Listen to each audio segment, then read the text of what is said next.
Bridesmaids is a 2011 American comedy film directed by Paul Feig, written by Mumolo and Kristen Wiig, and produced by Judd Apatow and Barry Mendel. The plot centers on Annie, played by Wiig, who suffers a series of misfortunes after being asked to serve as a maid of honor for her best friend Lillian, played by Maya Rudolph. Rose Byrne, Melissa McCarthy, Ellie Kemper, and Wendi McLendon-Covey co-star as Lillian's bridesmaids, with Chris O'Dowd, Rebel Wilson, Matt Lucas, Michael Hitchcock, Jon Hamm, and Jill Clayburgh in her final appearance in supporting roles. Actresses Mumolo and Wiig wrote the screenplay after the latter was cast in Apatow's 2007 comedy film Knocked Up, and budgeted $32.5 million. Upon its opening release in the United States and Canada on May 13, 2011, Bridesmaids was a critical and commercial success.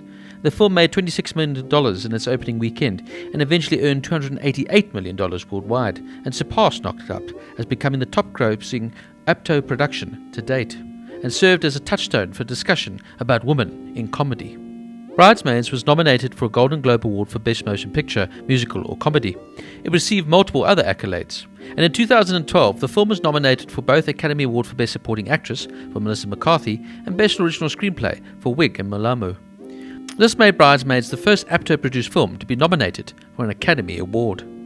The script originally was titled Maid of Honor and was written by actress and screenwriter Annie Mumolo and Kristen Wiig. Friends for years, they had met at Groundlings, a Los Angeles-based improvisational comedy troupe where they had wrote sketches for one another. The basic premise for the film originated in 2006, shortly after Wiig was cast in the supporting role and the passive-aggressive cable television executive producer in Judd Apatow's comedy film Knocked Up. Recognizing her comedic talent, Apatow asked Wiig if she had any ideas for a screenplay for herself, a practice which he had previously led to Steve Carell's idea for The 40-Year-Old Virgin in 2005. She then came up for the idea of Bridesmaids. Over the following years, writing commenced, with Wiig working on Saturday Night Live in New York City and Mumolo grinding out the script in Los Angeles. The two would meet on weekends and conduct semi-regular table reads or drafts for Apatow to get their suggestions and notes. In January 2012, industry sources reported that Universal were interested in developing a sequel for Bridesmaids. When discussing the potential of Bridesmaids 2, producer Apatow was quoted as saying, "The key is we have to come up with an idea that is as good or better than the first one." In an interview with Vanity Fair, director Paul Feig addressed rumors of a sequel, saying, "Everyone's very busy right now, and they're kind of doing their own thing, but we're very open to it."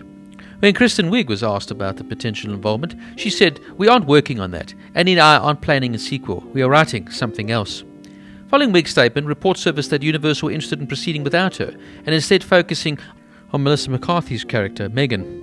McCarthy dispelled the rumors that she would consider returning for a sequel without Wiig, saying, "God, I wouldn't want to. I'd never want to do that. I think it's a terrible idea.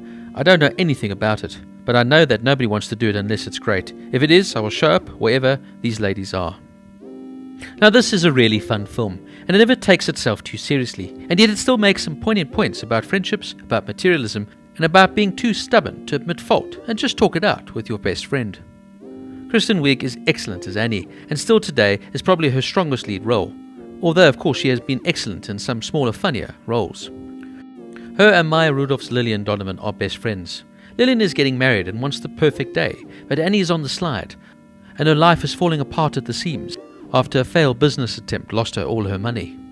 Annie is awkward and clumsy, but that's what adds to the humour. Then enter Rose Byrne as Helen Harris, the third. Lillian's rich, snotty and materialistic friend, who through her insecurity tries to impress Lillian with over-the-top parties and gifts.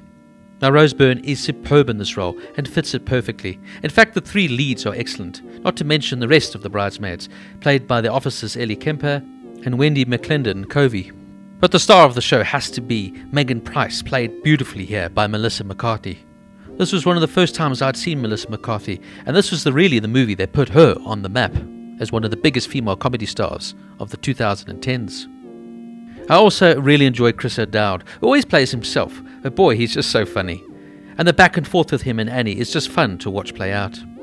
I thoroughly enjoyed Jon Hamm as Ted, Annie's chauvinistic sex buddy, and the little cameos from Little Britain's Matt Lucas and Rebel Wilson as the brother and sister Jill and Byrne are just absolutely hilarious, if not somewhat odd. It's a great watch if you need a feel-good movie and just need a good laugh. And of course, who can forget the appearance of Wilson Phillips singing their most famous song, Hold On, right at the end of the film. Funny, well made, this film ages gracefully. Bridesmaids gets an 8 out of 10.